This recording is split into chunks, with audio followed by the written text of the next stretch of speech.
Welcome to This Explainer. Today, we're exploring the evolution of outsourced logistics. If you've ever wondered how the products you rely on every single day actually make it from a factory halfway across the world right to your front door, well, you are definitely in the right place. We are not going to be staring at dry spreadsheets today, no way. Instead, we're going to look at how modern businesses orchestrate the movement of goods like a dynamic, high-budget, cinematic masterpiece. Think about this for a second. What actually happens when your supply chain needs a director? I want you to picture a complex global supply chain, but not as some dark, tangled logistical nightmare. Picture it as a massive, high-budget blockbuster movie. You've got thousands of moving parts, multiple locations, a huge cast of characters, and seriously tight deadlines. To make a masterpiece, you can't just have everyone doing their own thing, right? You need a visionary director to step in, coordinate the chaos, set the lighting, frame the shots, and make sure the final product is delivered perfectly. And honestly, that is exactly what outsourcing logistics does for a modern business. Okay, let's dive into this. Section 1, the Logistics Cinematic Universe. Let's start our journey with an extreme close-up on the 1PL, or first-party logistics.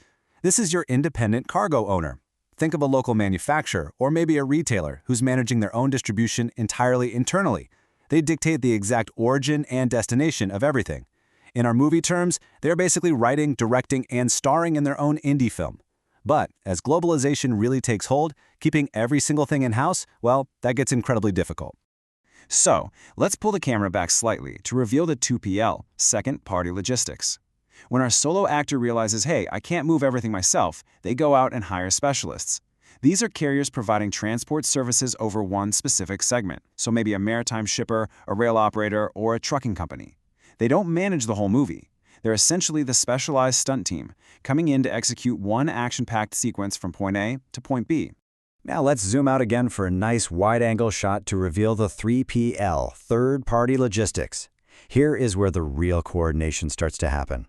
A 3PL involves outsourcing all, or at least a big chunk, of a company's logistics operations to a specialized firm. We're talking about freight forwarders, couriers, and integrators. They don't just drive the truck, they manage the warehousing, the cross-docking, inventory, packaging, the whole shebang. If the 2PL is the stunt driver, the 3PL is the on-set coordinator, pulling together all these multiple services and bundling them into one absolutely seamless operation. Which brings us to Section 2, the rise of 3PL. The jump to 3PL was a really rapid, dramatic evolution. The term actually first emerged way back in the 1970s to identify intermodal marketing companies and contracts.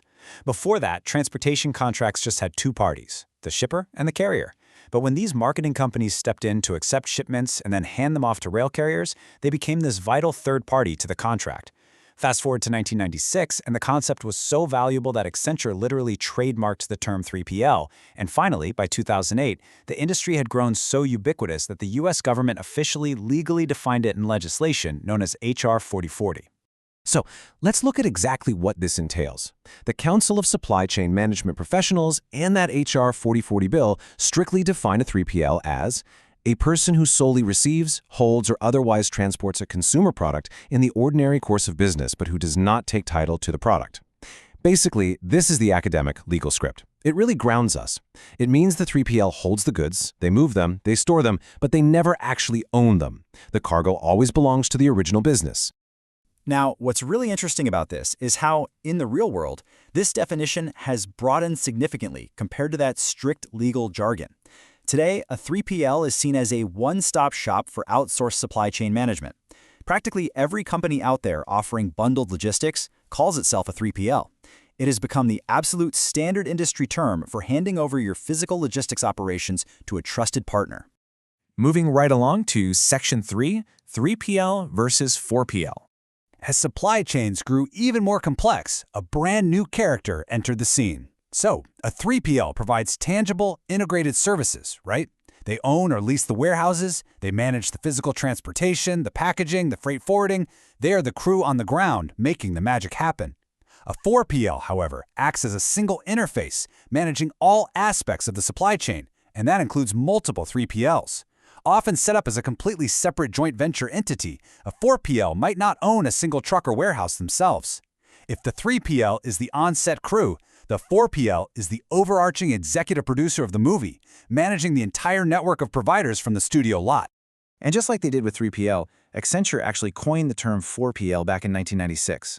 They defined it beautifully as a supply chain integrator that assembles and manages the resources, capabilities, and technology of its own organization with those of complementary service providers. Notice the language they use there, assembles and manages. The 4PL is this master architect orchestrating complementary services to deliver a totally comprehensive end-to-end solution. Because of this incredible overarching management role, 4PLs are actually often referred to in the industry as lead logistics providers. They act as the ultimate guide for a client's entire supply chain journey, holding the map, setting the strategy, and making sure every single 3PL underneath them is hitting their marks and delivering their lines right on cue. Let's pan out again for Section 4, the full PL spectrum. Let's move to and see how this builds. Zooming out to view the entire landscape, we can really see how the 4PL sits right at the top. They're often a non-asset owning service provider offering a much broader scope of management over the entire supply chain. They are the ultimate macro manager, pulling the strings, ensuring that the lighting, the sound, the acting, and the editing of the global supply chain all come together in perfect harmony. But hey, the camera doesn't stop zooming out there. Let's pan all the way up to the digital cloud itself. Enter the 5PL, fifth-party logistics. This is the newest crop of logistics providers. They take all the layers we've just talked about and broaden the scope even further by integrating them fully into the vast world of e-business. So a 5PL isn't just managing physical supply chains anymore, they are actually designing and optimizing entire digital supply networks. They're using advanced algorithms, big data, and e-commerce platforms to drive absolute maximum efficiency across global markets. It's wild. And that brings us to our final act, Section 5, the power of outsourcing. So, why hand over the director's chair in the first place? Well, it is a strategic masterstroke. When you partner with a top-tier logistics provider, the benefits are practically blinding. You get a single point of contact instead of having to wrangle dozens of different carriers. You get open book transparency and optimized material flows based on industry best practices. Ultimately, what this means is you achieve massive cost savings, tremendous gains in productivity, and global sourcing synergies that a solo company could honestly never reach on its own. It's all about letting the experts do what they do best, so you can focus entirely on making a great product. It's an absolutely incredible evolution, right? From a single truck backing up to a warehouse, all the way to intelligent, non-asset-owning architects directing these massive global digital supply networks. But it does leave us with a really exciting question to ponder. As e-business continues to expand at breakneck speed, and we layer up to the realms of 5PL and beyond, who is going to step up to direct the next generation of global supply chains? Will it be AI, fully autonomous networks?